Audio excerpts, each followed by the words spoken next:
that feels like a success in its own way.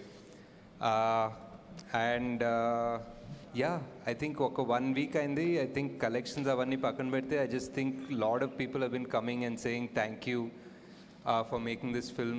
There are mistakes, there are shortcomings, all of that is there, that's for sure.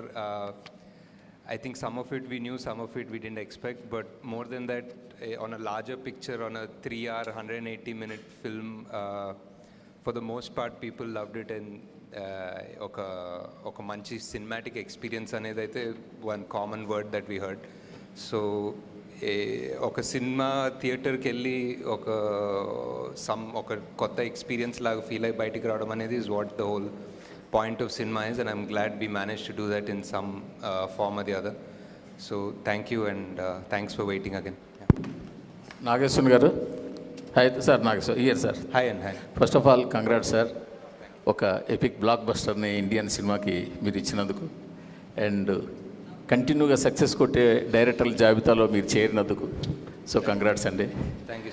But బేసిక్గా first of all భాగవతాన్ని భారతాన్నిలోని ఇన్సిడెంట్ని దీంట్లో adapt చేయాలి అన్న ఆ idea ఎలా వచ్చింది?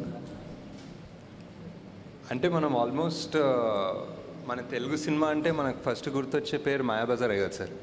And Mayabazar is nothing but one adaptation of Mahabharat. Actually అది మహాభారతంలో ఎక్కడ లేదు ఆ పర్టిక్యులర్ ఇన్సిడెంట్.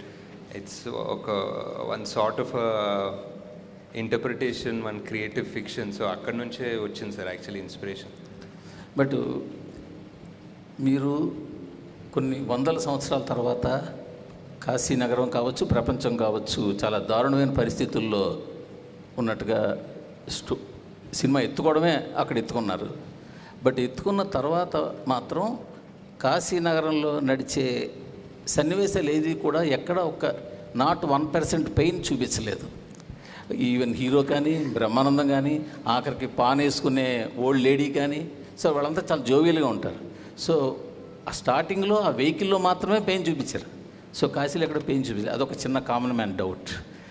రెండొక డౌట్ ఏంటంటే, అసలు శంబాల వాళ్ళ టార్గెట్ ఏంటి, లక్ష్యం ఏంటి, వాళ్ళ ఉద్యమం తాలూకా లక్ష్యం ఏంటి? రేపటి కోసం అన్నది ఓకే, అది కాయిన్ చేసిన వరల్డ్. అసలు ఏంటి వాళ్ళు అంటే కాంప్లెక్స్ని క్యాప్చర్ చేద్దామనా, లేకపోతే వరల్డ్ని మళ్ళీ ఓల్డ్కి వైభవాన్ని తీసుకురావాలనా? ఈ రెండు ఒక కామన్ మ్యాన్ డౌట్స్. అంటే రెండు డౌట్స్కి అంటే మూవీ డెఫినెట్లీ ఫస్ట్ పాయింట్ ఒక క్రియేటివ్ చాయిస్. ఇంకా ప్రభాస్ క్యారెక్టర్ ఆర్ భైరవ క్యారెక్టర్ని ఒక రకమైన అంటే ఆయన్ని కూడా ఒక విషాదంలో చూపించకుండా ఒక చిన్న లైట్ హార్టెడ్ మేనర్గా పోర్ట్రే చేద్దామని. అండ్ అంటే ఎంత ఇప్పుడు లిటరలీ ఎంత విషాదం వార్ జోన్లో అన్నా they can still be some sort of life and humour అన్న థాట్ ప్రాసెస్లో సార్. సో అలా వెళ్ళాము. మేబీ ఇంకా చూపించుండొచ్చేమో, but we don't want cinema మరీ డార్క్గా కూడా చూపించే ఉద్దేశం లేకుండే. And second thing, Shambhala main ఉద్దేశం ఏంటంటే మళ్ళీ ఒక బ్యాలెన్స్ తీసుకురావడం. కాంప్లెక్స్ అనేది ఒక బ్యాలెన్స్ తీసేసింది వరల్డ్లో ఉన్న రిసోర్సెస్ అంతా సక్ అవుట్ చేసేసి అంతా వాళ్ళ కోసమే పెట్టేసి హ్యావ్ నాట్స్ అన్న కాన్సెప్ట్ ఆల్మోస్ట్. సో అంతా వాళ్ళ దగ్గరే దాచుకున్నారు. జస్ట్ రీడిస్ట్రిబ్యూషన్ ఆఫ్ రిసోర్సెస్ అన్న లక్ష్యమే సార్ వాళ్ళకి. అంటే కాంప్లెక్స్లో కూడా చూస్తే కాంప్లెక్స్ సుపీరియర్ ఎవరైతే బాస్ ఉన్నాడో ఆయన చాలా దుర్భర పరిస్థితిలో ఉంటాడు. ఆయనకి ఆ సీరం రావాలి, మళ్ళీ బలోపేతం అవ్వాలి. బట్ మిగతా కాంప్లెక్స్లో ఉన్న వాళ్ళతో చాలా ఎంజాయ్గా ఉంటారు.